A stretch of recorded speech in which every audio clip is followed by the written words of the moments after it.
I'm going to say something crazy. I don't think we've been to the moon. I don't think we have anything on Mars. I don't think that we have anything outside the magnetosphere. I think everything is confined within the lower layers, and some of them are within the outer layers of Earth's atmosphere. Now, if you haven't seen my video on all the atmospheric and magnetospheric levels of the Earth, stop now, go look at that. That's where we're going to start with this. However, this video is going to be talking about one simple thing, and that is the order of videos on my playlist and why they're so important.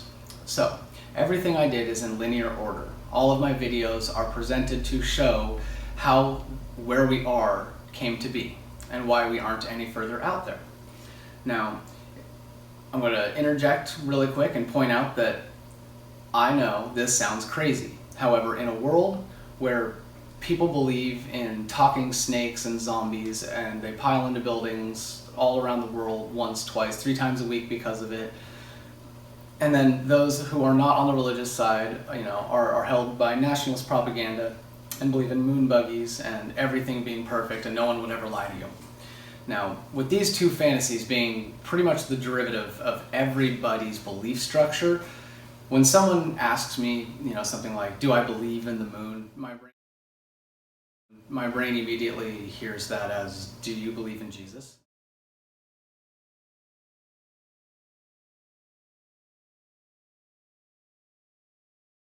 And I can't actually answer it with anything other than some condescending air of are you really this stupid?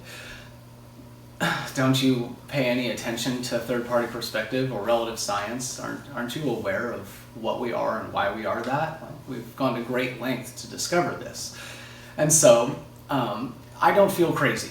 It doesn't bother me when I'm like, I don't think the government tells the truth all the time. I think maybe sometimes they lie or create propaganda for profit and power. It's just something that seems in relative history we can look at and just define as a fact. So I don't really feel bad or look down on when people try to be condescending to me about you don't believe in the moon, because it's not a belief structure. That's the great thing about science, is it doesn't require beliefs. So no, I am a militant agnostic and I have a telescope. I don't believe the earth is flat. I don't believe we've gone to the moon. I don't believe in Jesus. I don't believe in anything that I can't at least scientifically base. I don't have peer-reviewed studies for, there's no factual evidence, I can't have third-party perspective verify in physical form or in relative nature, then I don't really adhere to it. I will acknowledge it, but I will place it accordingly, either as science fiction or as fiction. And, well, bottom line, the moon has shown itself to be propaganda. It's science fiction. So I don't even argue moon landing propaganda. If someone's just like, what about the lasers, what bouncing lasers, or what about all these videos and all these pictures? We can bounce lasers off anything, and depending on what laser it is or where it is, there's proof to that. All of these things can be argued, but shouldn't be. All of the proof, well, yeah, and there was alien pictures before there was moon landing pictures. That doesn't make this shit real. I can prove we went to to Mars because I can now show Matt Damon on Mars.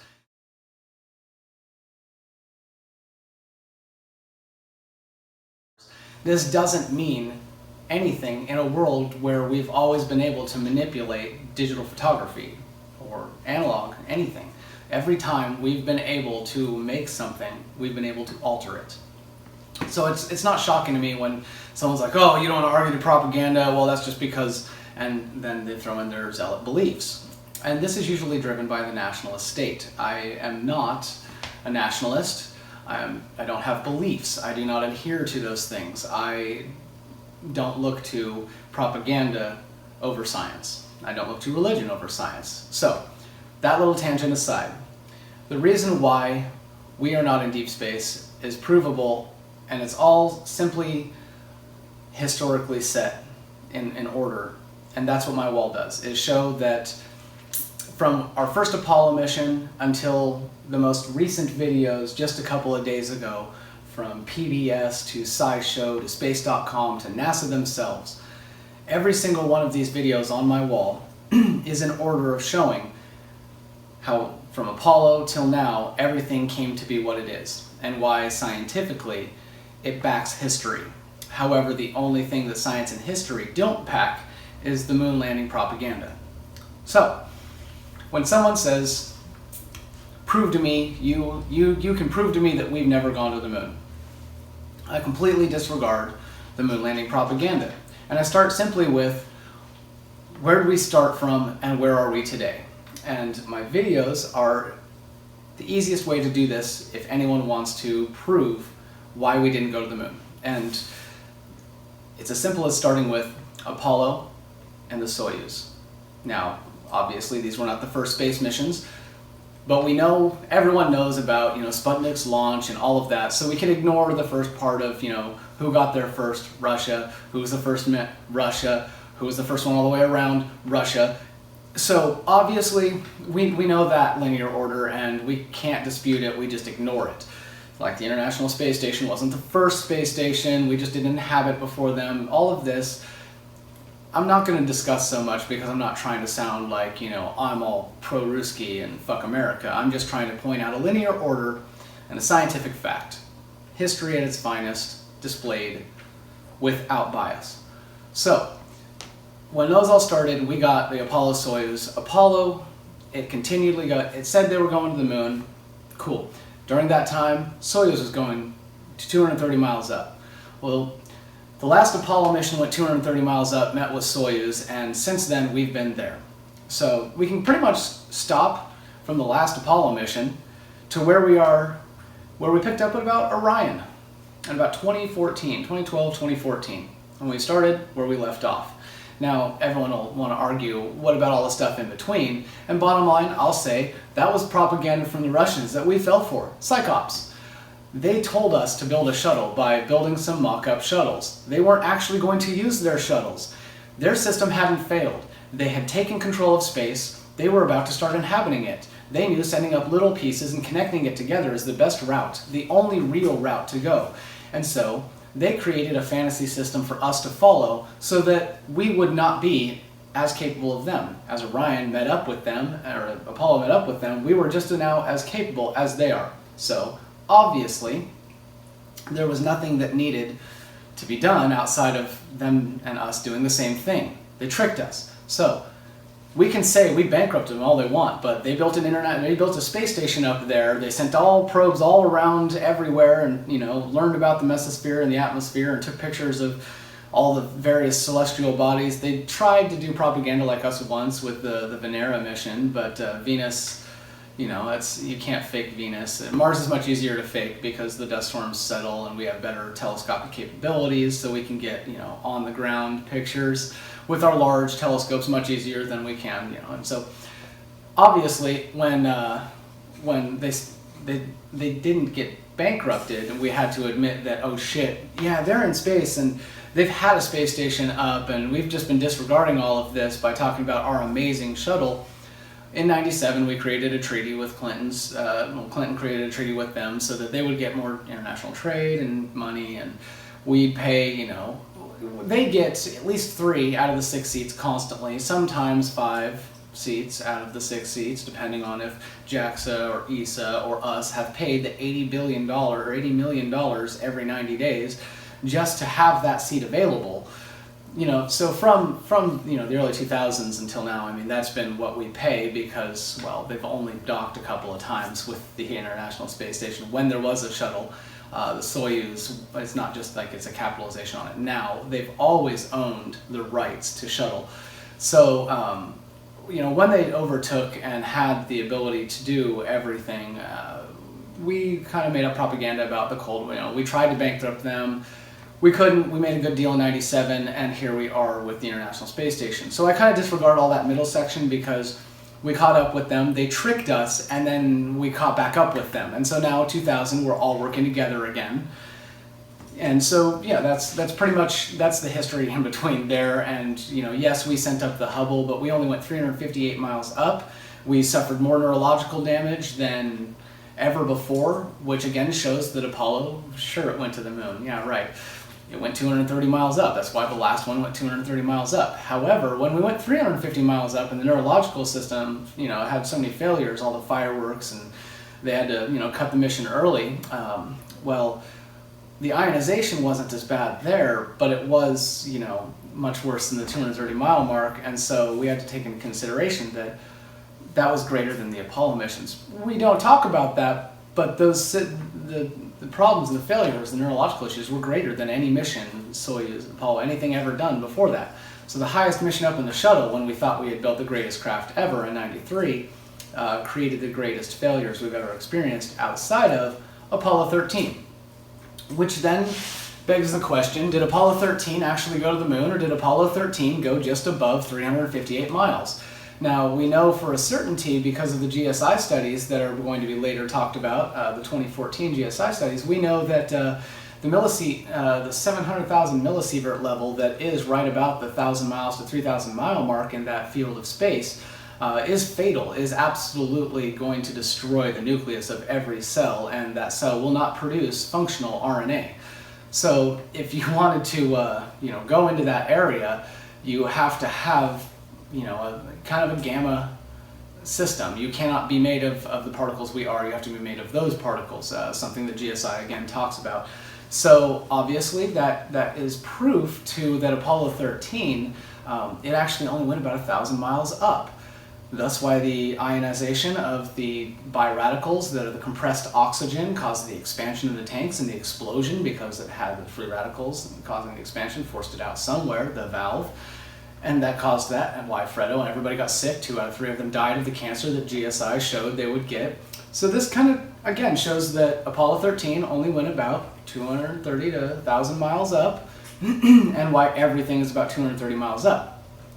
And so, flash forward to 2000, from about 2000 to about 2012 now, everything that's on my wall is showing the linear order of how first we started with the Genesis probe. The Genesis probe was then to figure out exactly what the raw particles that are outside of Earth's, finer layers of atmosphere. Remember the video I started as the only full-size descriptive visuals of all of the Earth's atmosphere and magnetospheric levels. So you can get an idea of exactly where they were trying to go with the very first, the 2000s missions.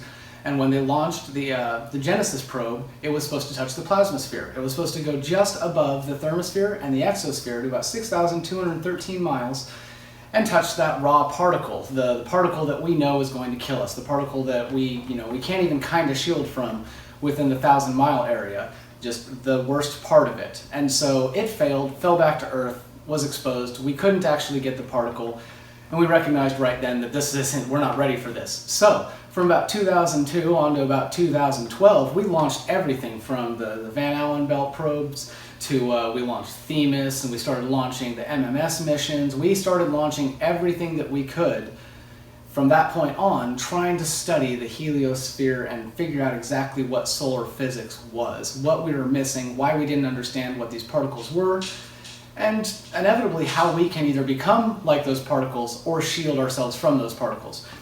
And so, that's when all of those heliophysics satellites started bringing us better weather capabilities, better health and science capabilities, like it brought in linear accelerator technologies, so that now we can use alpha carbon particles to cure cancer.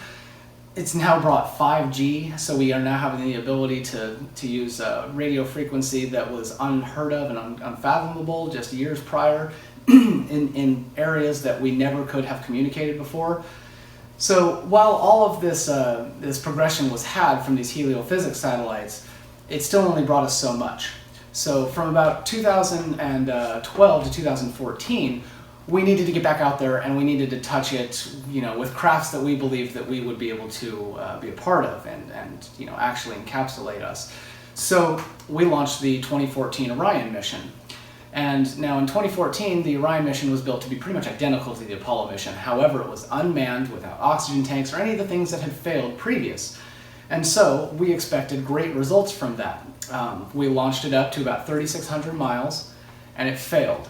It just ended up being ionized to the point where we really didn't know how to encounter our systems overloaded like that, how to deal with our systems being overloaded like that, or how our bodies could encounter those particles without the cancer inevitably happening.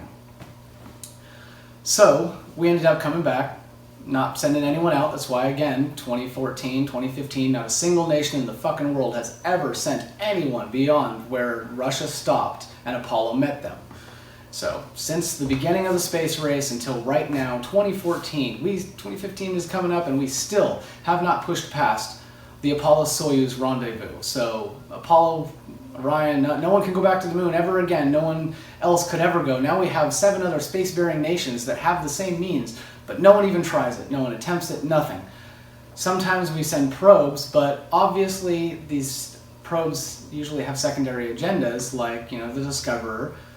It's supposed to take pictures of the weather, it's supposed to be like this, but then all of a sudden now it's repurposed and defined. It's now just a weather satellite that is only supposed to study the solar wind and the solar wind's effects on the magnetosphere. And so now that's, the mission statements have all changed, and now everything is repurposed and redesigned. They're repurposing the Themis mission to now be a part of the Artemis mission and wrap around the moon, as opposed to wrapping around the inner parts of the magnetosphere. So they're trying to, figure out how to use the retro thrusters to change the mission status, to change what they were talking about originally. Because, well, bottom line, they have to inevitably come out with these studies exist, that this is the problem and why we don't exceed where we are. So 2014, they said, all right, we need particle physicists. They're going to be the ones that are going to be able to figure this out. They'll be able to tell us what's up. So if we get particle physicists to inform us of what the particles are, then maybe we can get engineers to figure out how to shield against it. Maybe even particle physicists can assist us in figuring out shielding. And so they started talking with CERN and LIGO, and, well, that all boils back down to GSI. Now, GSI is the leader of particle physics research. They're over in Europe. Marco Durante is the head research and leader of all of the various organizations that are run by GSI. So if it has to do with particle physics studies, he's the end of the...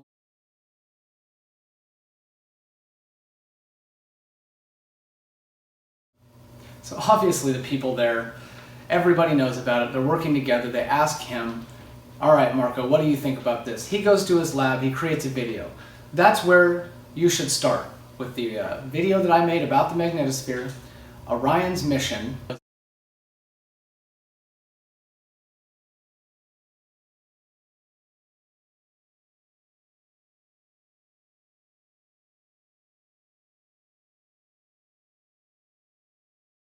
If you don't know the history before Orion, you should go look it up. I hate to be that one that's like, Google it, but that one's pretty much a guaranteed you'll get the correct information. So yeah, fucking Google it. If you can deny history, I guess don't Google it, because your nationalism isn't going to help you through the rest of this video no matter what. But history is pretty clear. What I stated is, but GSA got their projected data. They got it from the Mars rover, which is just us playing around in the Atacama Desert and projecting what it will be like up above the mesosphere and the thermosphere's lower atmospheric layers. And so, I mean, we're just guessing. We say 200,000 millisieverts, at the International Space Station, and, well, some of the readings from Orion, and I'm guessing the Atacama Desert gave them the ability to say, and it seems like about 700,000 millisieverts for the upper to mid thermosphere.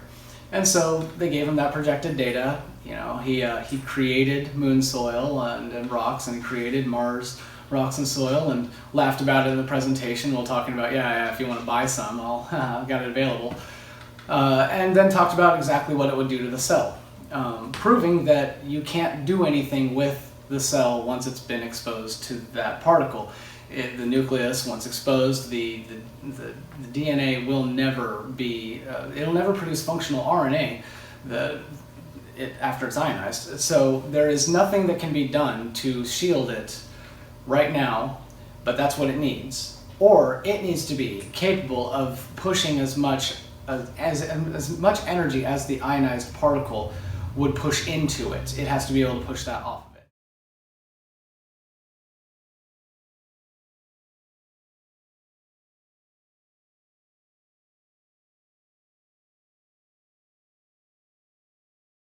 And we've yet to be able to create ourselves into Captain Marvel or the Hulk or anything that we fantasize about being, even though being Captain America, drinking some blue stuff and being like that would be great. And so that's what he showed. However, what we knew at that moment on, from that specific point, was we needed to now figure out how many particles there are. Because if this is rare, then maybe shielding isn't even really necessary.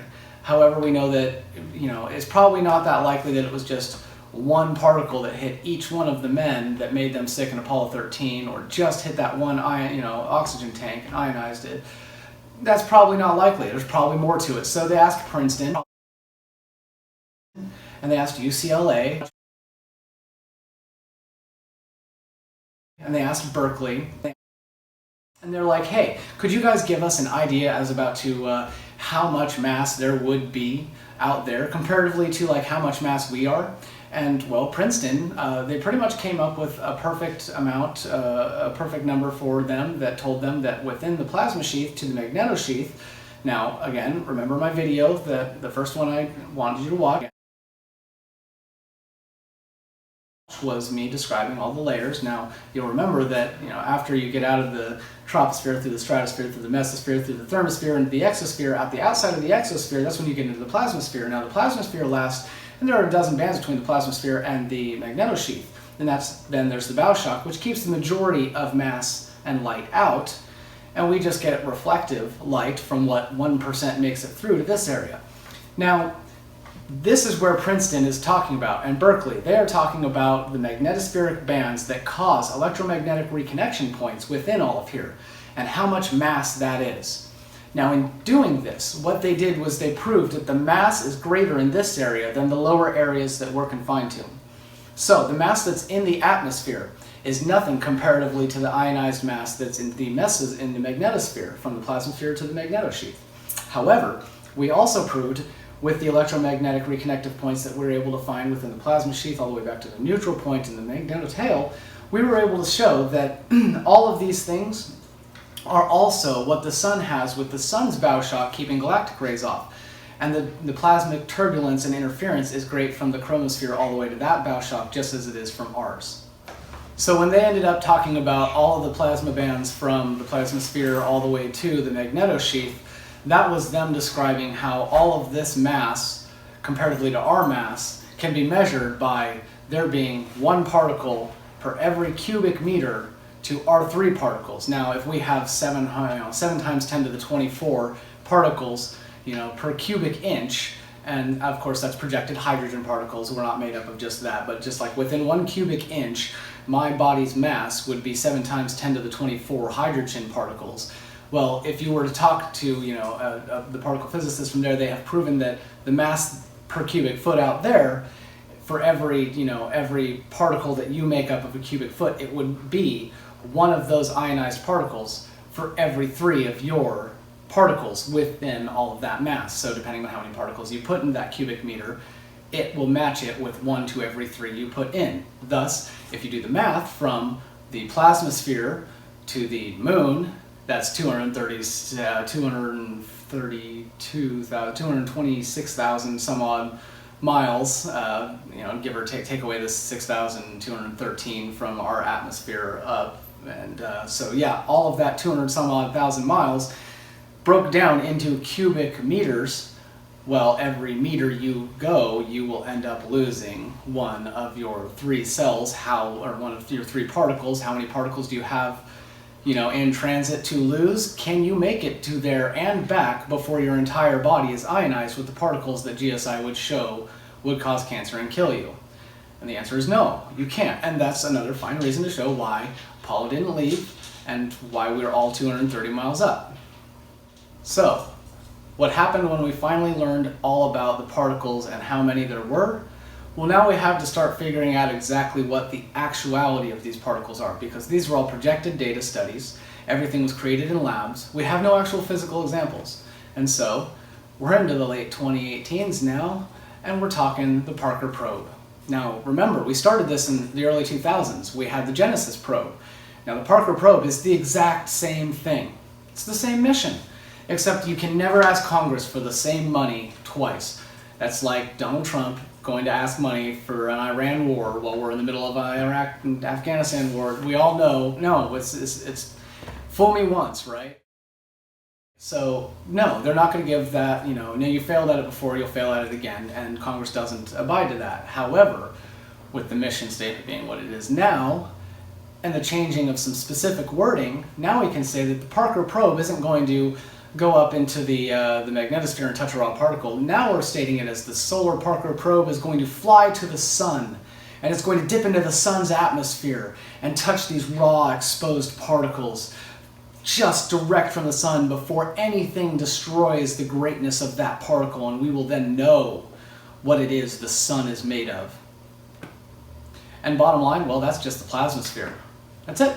That is outside of all of Earth's atmosphere, and that is what Princeton, Berkeley, and UCLA and everybody was talking about. That is the raw, exposed particle from the sun, unfiltered by our atmosphere, and only moved within the plasmaspheric bands of the Earth's magnetosphere, which, as they're stating in all of the lectures previous that talked about the mass and the speed and all of how many there are, well, it talks about, that within there, that is the same as the bands that are outside. There's not as much mass, however, it's the same type of mass. There's only 1% in these bands as opposed to the 100% outside of it. That's why if you look at every graph that NASA's ever given here,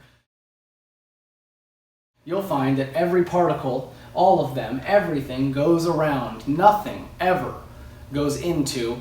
You get 1% of that in all the models. They all just go around the Earth, like if a ball was dropped in water and had an invisible shield and never got wet. But then occasionally that shielding would have a dew point, a little drop of water, and that water every now and then would explode in mist.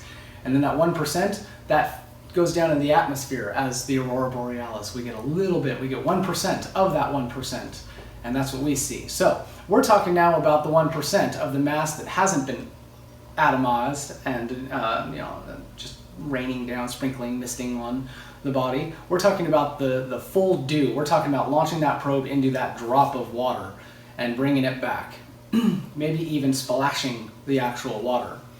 So that's the Solar Parker probe. That's the 2018 mission. We launch it up to do the exact same thing.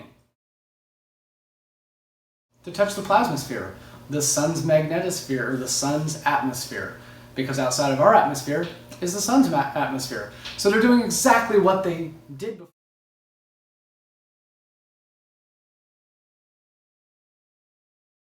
before, but they're saying it differently, but it's the exact same result, hoping that this time it doesn't fail. And we now, after 20 years of, first it failed, and we spent the last, 15, 16 years studying nothing but how to understand those raw particles, create 5G networks that can navigate. 5G has made it possible for us to get further up and make sure that the Parker probe might actually be successful. And so, when we have created all of these systems just to touch the plasmasphere, it's quite clear we haven't been outside, we can't go outside, and so we're leaving off with today's lessons and today's videos of fantasies. That's what this and this are. These are all the videos that they can do now, is to talk about fantasies like, what if we created a machine that created the Earth's magnetosphere?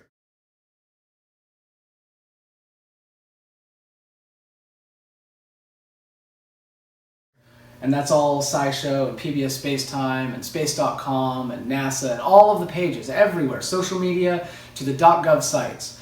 They have now admitted, UCLA, Berkeley, Princeton, GSI, LIGO, CERN, every single place now has admitted why we're not like Mars, why we can't be outside of the Earth's magnetosphere without having one, and why our passive shielding and all that works great as long as we're confined by the active shielding.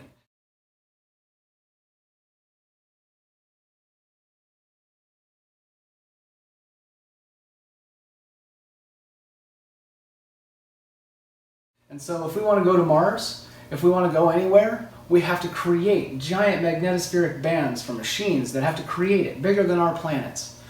That's why NASA's Goddard channel has nothing but purple shields over the moon buggies now,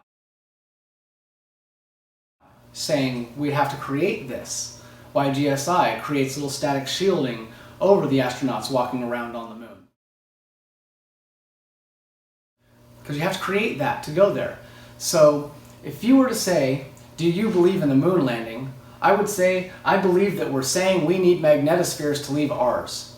Why? Because science has proven this. So today, in 2019, after the launch of the Van Allen probe, and after the launch of the Parker probe, and after the launch of all of the heliophysics satellites that have brought us all of the information that we have from the year 2000, the first Genesis failure, until this new Parker probe's launch, all we have left to do now is talk about what if. So if you look online now, all you'll see is NASA Goddard talking about heliophysics and that, Orion, it'll need a little capsule surrounding it, magnetic shielding to leave Earth's. If we were to take the moon buggy up there, it'll have to have a little purple shielding.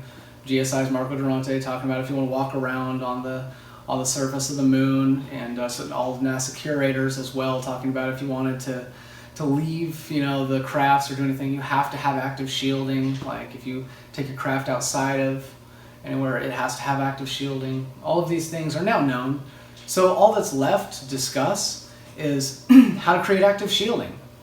Now, 10 years ago, I was called crazy for saying that we even needed to create something to make active shielding, and there was no proof for the particle. GSI and Princeton, and no one had done any studies that could prove. Everyone was just called a stupid Van Allen belt believer. You're one of those Van Allen belt guys, huh? You don't believe in the moon landing? Well, in 2019, it seems a little silly to be ripping on anybody who is talking about how maybe the Van Allen belts, and that they're not actually the source of it.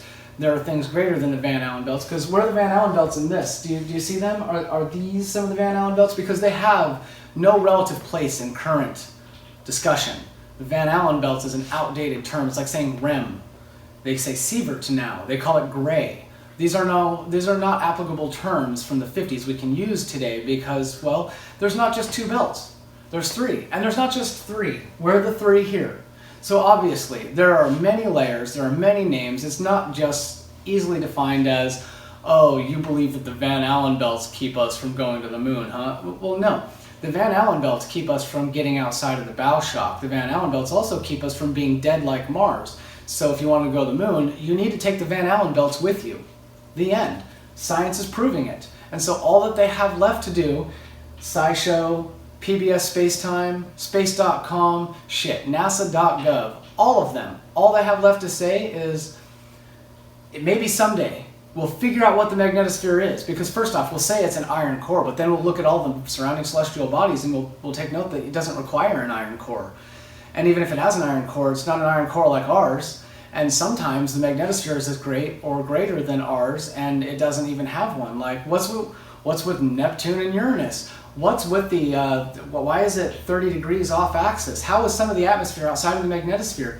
And bottom line, we're going to have to start asking questions like, wait, does that mean that maybe these celestial bodies, the gravity that we say the magnetosphere creates for them, that's not right? And maybe electronegative forces caused the electromagnetic fields to create a magnetosphere long before the matter fell into place? I mean, it solved a lot of our stories like, Venus and all those things where we had like rogue planets flying through the solar system and then just fell into orbit. So, it would solve a lot of problems figuring out why some bodies have greater or lesser magnetospheres. Maybe everything does. We're starting to now say that the moon has some magnetospheric properties as well as Mars. And so maybe if we can make them great again, and now we're in science fiction land. And now we're talking about the only thing that's left to talk about. And that is the original thing we were talking about, science fiction, the moon landing. The only way it could be discussed is truly science fiction. So from the beginning of the video until now, pointing out this relative fact. This right here is science fiction, and that's all that we have to talk about when talking about the magnetosphere. There's nothing left to discuss. This has to be created, but we don't know what a magnetosphere is. If we want to get past any of the bands of our magnetosphere, just our basic crafts would need this. And we can't create that for our crafts, so we can't create it for planets. And all of this is science fiction. Just like going to other planets. Moon buggies, bouncing around perfectly, first try. Not even worried because they're soldiers. This is nationalism. We're never going to get out of this until we stop the nationalism. If you want to actually be a progressive part of society, stop the nationalism. It will provide food, it will provide education, it will provide everything that we need. The voting will cease to be a problem because bottom line, there will not be need for economic growth. There will be more of an understanding of climate change, because don't fool yourself. We are not Mars because of these things right here. You think climate change and politics have nothing to do with space exploration? Space exploration creates now what is politics and our economy. You talk on your phone, you go to work, you do anything, especially even if it's electronic, yeah, that has to do with space exploration today. You're in the medical field, space exploration. Now what controls space exploration? The political world. So obviously, the greater nations use wars, use power, use money, use everything for space exploration to become the most dominant, to get the better understanding, to have the best technology. So obviously, we're working on it. We're going to keep working on it. But if you want to be assisting the problem, promote the moon landing. If you want to be progressive and trying to assist the future, everybody's understanding in a greater fucking state for the world to be in, to assist in climate change, to stop corruption in the political system, to find peace in economy. Because it doesn't need to be a consistent growth, it just needs to be stable. Just basic stability to everyone's lives, bringing in basic commerce and substance is all that we're seeking.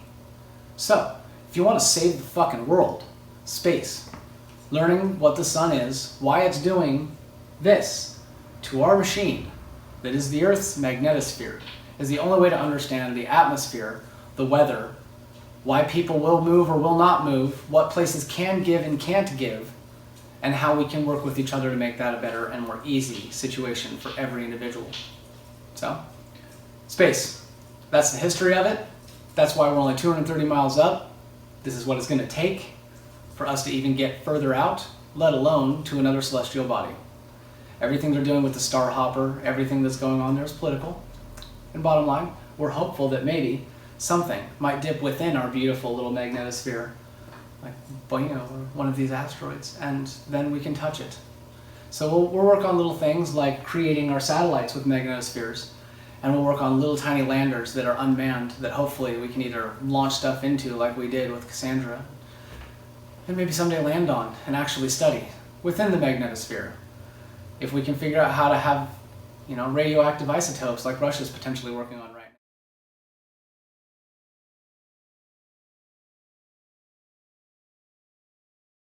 now. Figure out how to create active shielding, because they're still using jet propulsion. It's still a liquid hydrogen propulsion system, but it's got a radioactive isotope, a miniature nuclear power plant. And why would they do that? Unless they're trying to create enough power to create electromagnetic fields while heading up into space. And so that's where we're at. That's the beginning and the end of all of it. From here, we can only discuss science fiction.